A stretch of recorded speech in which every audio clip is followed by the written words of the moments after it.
Hi, I'm John Stevenson, and we're going to be looking at Proverbs chapter 11 in our continuing study of the book of Proverbs. We're in that section, chapter 11. Notice chapters 10 through 24 are one verse maxims. These are the center part of the Proverbs of Solomon. There's going to be some other distinctions as we go later on in the book. And when I say one verse maxims, that means that there's a sense in which each verse stands alone, but that's not to say that they're not interconnected with some common themes. So we're going to look for the themes. Dig in. Chapter 11, verse 1, a false balance is an abomination to the Lord. And remember that they didn't have computers and cash registers and things like that. So a balance would be how you're going to determine value. Notice the contrast with it, but a just weight is his delight. So God wants fairness, not a false balance, but a just weight. Verse 2, when pride comes, then comes dishonor. With the humble is wisdom. Notice how pride and humility are at odds. They are contrasted. Verse 3, the integrity of the upright will guide them, but the crookedness of the treacherous will destroy them. Now, do you see possibly a common theme? The common theme is about right living in the working world, in the world of finance, that is with balance, in dealing with people, the pride and humility, in dealing honestly, the integrity versus the crooked. These are all things that deal with the working world. This theme continues into verse 4. Riches do not profit in the day of wrath, but righteousness delivers from death. Notice you don't usually contrast riches with righteousness. And indeed, let me just say, I think for the record, somebody can be wealthy and still be righteous. And righteousness doesn't necessarily come with poverty. But notice in this case, if you're trusting in riches, that's not an adequate thing into which to trust. Rather, righteousness delivers from death. Here we go on with that righteous theme. The righteousness of the blameless will smooth his way. And so you've got the righteousness of the blameless. By contrast, the term for blameless there, I had to mention this, tamim. Perfect. Blameless actually works. There's nothing wrong with that translation. But sometimes we translate it the perfect one, the whole person, sort of a holistic sort of idea. But blameless works really nicely here. The righteousness of the blameless will smooth his way. But the wicked will fall by his own wickedness. And so again, contrasting righteousness this time with wickedness. We continue verse 6. The righteousness of the upright will deliver them, but the treacherous will be caught by their own greed. Now, notice that reference to greed. We're going to get to something here because that's going to take us on a new tangent. Still in right living and the working world, when a wicked man dies, his expectation will perish. Wickedness usually isn't just for the sake of wickedness. The wicked person is usually trying to do something so they can get something as a result of their wickedness. But that expectation is lost when he dies. He's not longing for that which he's going to get after this life. He's longing. That's why you're wicked. You're wicked for desiring what you can only get for this life. And so, also notice this isn't necessarily a contrast, but this goes along with the earlier idea. And the hope of strong men perishes. That is, once you die, it doesn't matter how strong you are, doesn't matter what kind of plans you've made. That's it. You're at the end of it. Notice verse 8, the contrast. The righteous is delivered from trouble, but the wicked takes his place. God, God calls you to be righteous, not just because it's right, although that's true, but also because it's wise. There's a certain wisdom to righteousness. Verse 9, with his mouth, the godless man destroys his neighbor. Notice the neighbor theme. But through knowledge, the righteous will be delivered. Now, I said there's a neighbor theme that was introduced here, dealing with others. That's where we're going to go next. So this new theme is coming. When it goes well with the righteous, the city, here's that neighbor theme, it's connected to a city, people together. That's how you have neighbors. If you're out in the country, you might not have any neighbors, at least close by. When it goes well with the righteous, the city rejoices. And when the wicked perish, there's joyful shouting. So notice we're still dealing with the righteous and the wicked, but it's now in that larger city theme. Verse 11, by the blessing of the upright.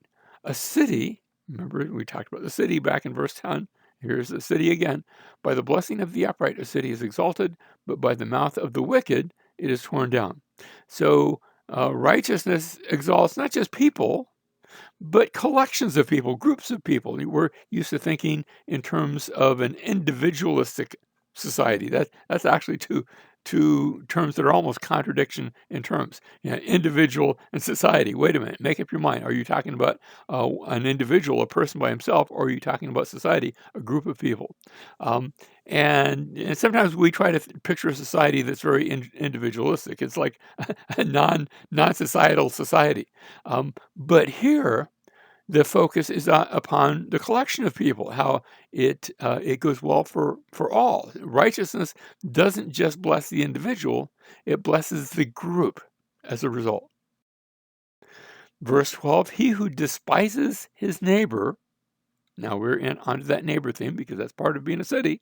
He who despises his neighbor lacks sense, but a man of understanding keeps silent. So, verse 13, he who goes about as a talebearer is somebody who is, sort of gossiping. Hey, I heard this and not that and the other, and maybe it's true and maybe it's not. He who goes about as a talebearer reveals secrets, but he who is trustworthy conceals a matter. Now, notice in both of these two Proverbs, verse 12 and verse 13, the Proverbs are talking about knowing when not to talk, when to keep silent, when to not spread some news. We shouldn't be gossiping. That doesn't mean you can't ever say anything about somebody, but make sure it's true, and also make sure you're being trustworthy. So there's a time to talk, but there's a time knowing when not to talk. Now, verse 14 is going to give us a contrast to that. Verse 14, where there is no guidance, the people fall, but in an abundance of counselors, there is victory. You see, there's a time not to talk, but there's a time when talking is good. Verse 15, he who is a guarantor for a stranger. Now, a guarantor is somebody who says, look, they need they need to take out a loan. Remember, they didn't always have money, so sometimes we're talking about things that you're borrowing. And a guarantor is saying, if that thing is destroyed or if the person doesn't pay it back, I guarantee that I will make restitution. Now, being a guarantor, that's quite a responsibility. And he who is a guarantor for a stranger, in other words, you don't know if the person that you're guaranteeing, if they're going to be trustworthy or not, and you might be left holding the bag. So he who is a guarantor for a stranger will surely suffer for it. So notice there, we were talking about talking and not talking. Here's where talking is not good, but he who hates being a guarantor is secure. So being a guarantor, that's, sometimes we use the term surety. You're assuring that whatever was borrowed is going to be given back or paid back. And that can be foolish if it's a stranger, but we're going to see it can be gracious. See, back in the previous verses, it was foolish. We're going to see now in the next few verses where that can actually be a mark of grace. And wisdom is knowing when to do it and when not to. A gracious woman, here's that grace that we were talking about. A gracious woman attains honor, and ruthless men attain riches. Now, notice, it's better to be gracious than ruthless. And notice the contrast between woman and men, because this was a largely male-dominated society. But here it's saying, look, even if you're a woman in that society, that was sort of level 2. Yet a gracious woman attains honor, and it's not these ruthless men that attain honor. No, they may attain riches, they may get rich, but notice where it takes us in the following verses. The merciful man does himself good. It doesn't say the ruthless man does good. He may get money from by his ruthlessness. He may get riches, but you're not going to take that with you. The merciful man does himself good, but the cruel man does himself harm. Ultimately, there's harm there. Verse 18, the wicked earns deceptive wages, but he who sows righteousness gets a true reward. So notice, wicked versus the righteous. Deceptive wages versus a true reward. Yes, there's, sometimes crime pays for a while. And that's the point that's being made. Notice the ruthless and the cruel and the wicked. It might pay for a while, but ultimately, that's not the way of wisdom. Now, we see then the grace and mercy; those are good things. By contrast, in verse 18, fair wages, they are also good. So you've got some good things that are described when it talks about deceptive wages versus the one who pays well. He who sows righteousness gets a true reward. Now we have verse 19, he who is steadfast in righteousness will attain to life, and he who pursues evil will bring about his own death. Notice one path leads to life, one path leads to death. Verse 20, the perverse in heart are an abomination to the Lord, but the blameless in their walk are his delight. God delights in righteousness and blamelessness, and he hates the evil, he hates the perverse. So notice you have the good described in the first part of verse 19, then the bad, then the bad again in verse 20, the perverse, and then the good, the blameless.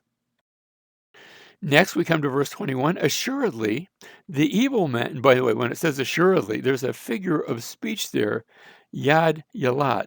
Literally, that's hand to hand. You almost like you can shake on it. You can take it to the bank. They didn't translate it literally because you would know what it meant. It's a figure of speech, and figures of speech. If you translate them literally, you'll lose the actual meaning of it. And so we don't want to lose the meaning. And so our assuredly translation was a good translation. Assuredly, the evil man will not go unpunished. God's the one who balances the books. But the descendants of the righteous will be delivered. Love that term, the descendants of the righteousness, zerah tzadikim. Zerah is actually the term for seed. Remember back in Genesis chapter 3, verse 15, the seed of the woman and the seed of the serpent. The same term that's used here, the descendant, the seed of the righteous, are going to be described here. And so this is literally the seed of the righteous. Verse 22, as a ring of gold in a swine's snout. That's almost like that's just such a funny picture. In a pig's snout, take a ring of gold, something very valuable, and put it on a pig. And putting it on a person, that's one thing, but putting it on a pig, it just doesn't belong there. And that's the point. So is a beautiful woman who lacks discretion. So these are things that clash. Beauty ought to go with wisdom and discretion. And, in other words, you got to be beautiful on the inside as well as on the outside. And so notice the things that clash here.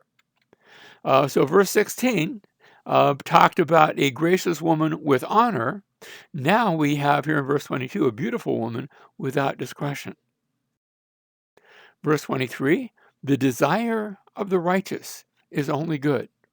Now, you have this idea that desire of the righteous is only good, but, and that's, by contrast, the expectation of the wicked is wrath. Now, verse 27, we're going to see that he who diligently seeks good seeks favor.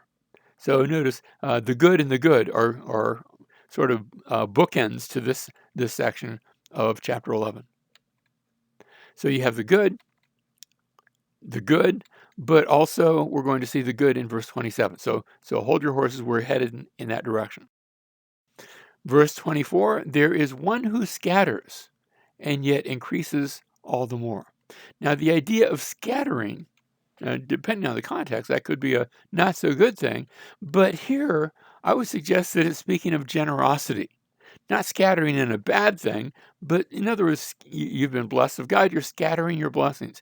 You're scattering your food, you're scattering your stuff, you're sharing with others, you're being generous.